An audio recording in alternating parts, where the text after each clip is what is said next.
Hello guys, how's everyone doing? Back with another video. I hope everyone's okay, and fellow Blues fans, I hope you're not feeling as nervous as I am. These videos are slowly starting to become some sort of anxiety relief, just so I can get some thoughts off my chest about tomorrow's game, Birmingham City versus Huddersfield. I haven't been this nervous for a game in pre-COVID, somewhere around there. I don't think it's been. To be fair, when Lebo, just before Lebo, you took over a couple of seasons ago, I was feeling pretty nervous then, but this just seems to be a little different. 2 games left, but I've not come here to be too negative. Talk about tomorrow's potential lineup, things that we should look for against Huddersfield, and maybe a bit of luck comes our way tomorrow. Hopefully, I was just going over. Well, last night I was looking at a few of the past Huddersfield games over the past few weeks, trying to just see if I could just spot something that Blues maybe could capitalise on. When you messed around that bottom end of the table, all teams start to look very similar. It starts to look very clustered, bit of just do what you can and get out there, show some physicality. Good news is, the one thing I did tend to see is that Huddersfield, and this is no respect to Huddersfield fans, you're probably thinking the same thing about us, but they don't seem to be able to play 90 minutes.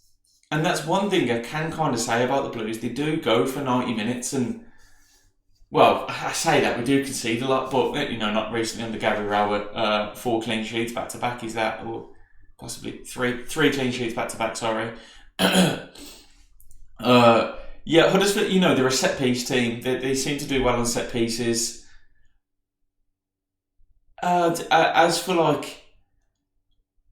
As for general play, again, fitness seems to be an issue in the squad for some reason. I don't know why. I was watching them and they look fucked. Come the 70th, 80th minute, they just look done. And I think I spoke about it last video as well. Another thing that they seem to suffer with is when a goal goes past them, it's capitulation, it's heads down. A bit like we were against Rotherham when we failed to score. It's heads down, woe is me. Not really that fighting mentality, but having said that, before the goal goes in, they do show a lot of fight in the first half. In the early stages of the second half, they're very physical. It's very much hoof it long football, don't get me wrong. But it just seems to be in the latter stages of the game, maybe when they've conceded, it seems to be very they seem to resign themselves to their fate, you know what I mean? And maybe that's something Blues can capitalise on, considering we don't seem to concede goals. That may be a big thing coming into this game. It's not necessarily a skill that you would have been too bothered about in the Rotherham game. That they struggled to score anyway.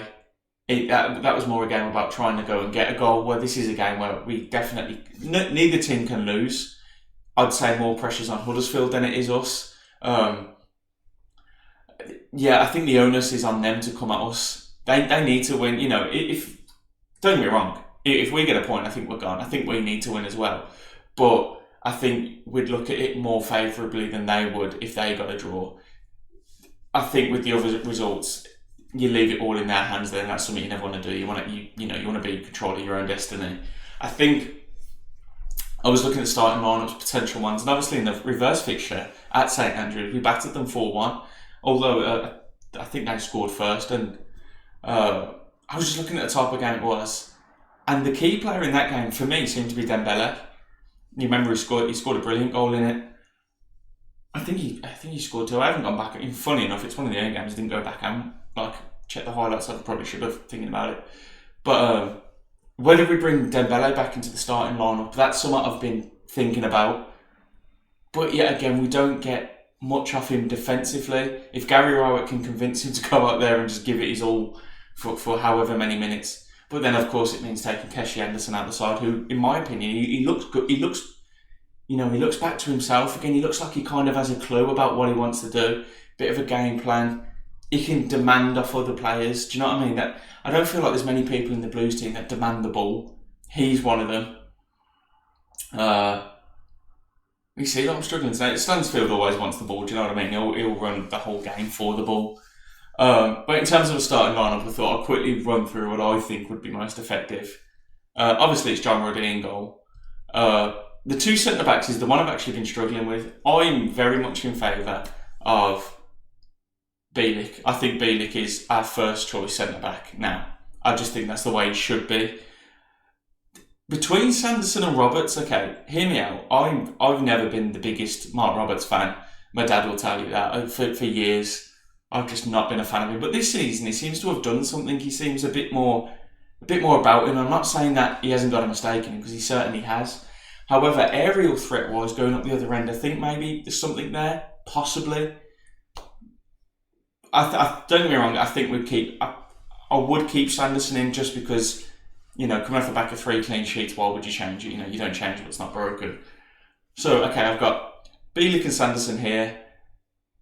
You've got to go Laird and Buchanan for me. I like Cody Drame, but it's Laird for me, because, we're going to want to get forward. If you can get an early goal, even 2, and I know that's a lot to ask, because Blues rarely score more than 1 goal. I think if you can score first, I think the game's in your favour.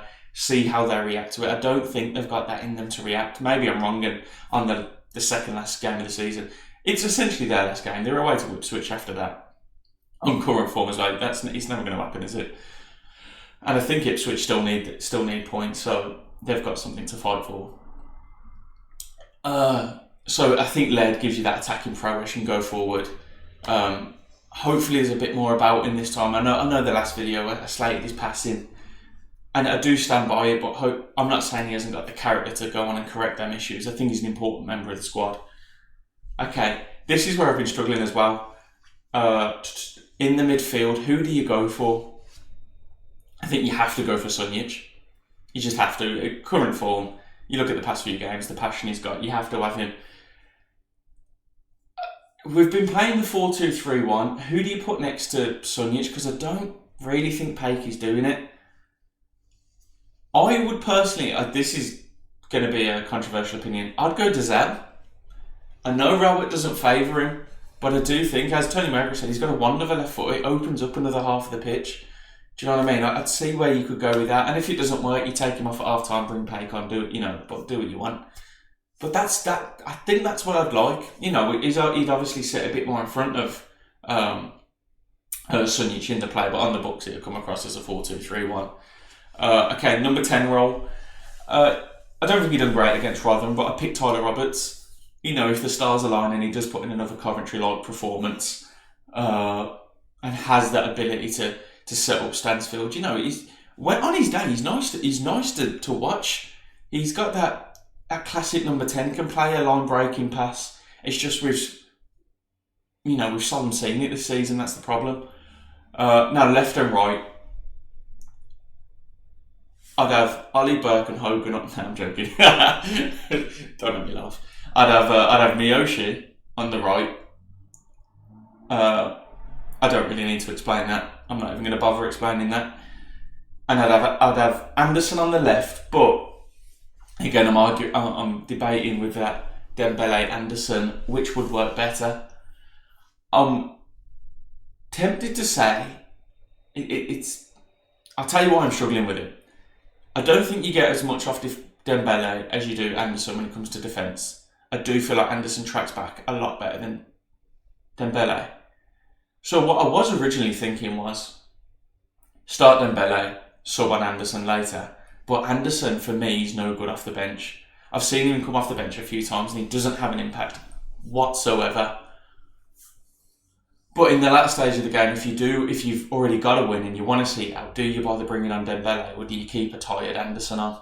So let me know what you think. I'm stuck between the two, and whatever Robert went with, I'd be fine with. I'm more tempted to say we start Anderson, play it safe. If you still need a goal in the last few minutes and you bring on a Dembele, and he does have an impact, I would not want to be a right back and see Dembele coming up, knowing I'm probably going to get nutmeg, step overs, rainbow flicks galore. I'm just not going to be asked for it. And they do have a problem with their fullbacks. They're not great. They're really not great, especially their right back. Up front, Stansfield, obviously, poor bloke, man. He runs his bollocks off every game and seldom gets a reward for it. I'm not going to give a lineup for them. I don't know enough of their players, if I'm completely honest. They've got a few lads in there, they're alright, big lads, but they've no playmakers, no playmakers in the midfield. A lot of ball winners, a lot of Sunjiches, if that makes sense. Obviously nowhere near the Croatian, nowhere near Modric's level, but that's what I'll go for. Let me know what you guys think. I feel like I'm just recording these videos now to get rid of my anxiety and my just overthinking it. I maintain the fact I think we'll go the next 2 games and get 2 wins. I'm so delusional. It's unreal. I genuinely believe we're going to go out there and get 2 wins back to back. It's what we do. It's what Blues do. They survive Championship relegation. It's our bread and butter. We've been here before, not with these players, but the club and everyone knows it. I've seen the other day, I don't know if you saw, Djukovic, he's probably going to be available. That's unbelievable. Do you know what I mean? That is unbelievable that he's got that level of commitment. I watched an interview with him last night. I love him. I love you, man, so much. Even if it comes to in the last few, if we're 70 minutes in, we ain't got a goal, do you go 4-4-2, bring on Dembele on the wing and have Djuko and stand on up front? Stansfield said right at the start of the season, I like playing with Djukovic, he's a big presence and I like having that run off. We haven't seen it, so maybe tomorrow's the time. And I'd always bank on Djukovic getting a goal with a ball into the box. You know what I mean? So that's my thoughts on the game. I feel like I've said a lot in a very short amount of time there. Mainly just to get your opinions. Tell me how you feel. Like, comment, subscribe, all that good stuff, lads. I'm going to be doing a lot more Birmingham City-based videos. And to the long-time subscribers, I'll still be doing the original content, so don't worry about that. It's just I like being able to create my own content rather than react to it, do you know what I mean? I like having the outlet, and Birmingham City is obviously something I'm passionate about, so it's something I enjoy doing. But take it easy, guys. Godspeed with us tomorrow, and I'll make a follow-up video on Sunday, hopefully, and I'll get back to you on thoughts of the game and anything else you'd like to see. Just let me know in the comments, but take it easy, guys, and I'll see you soon.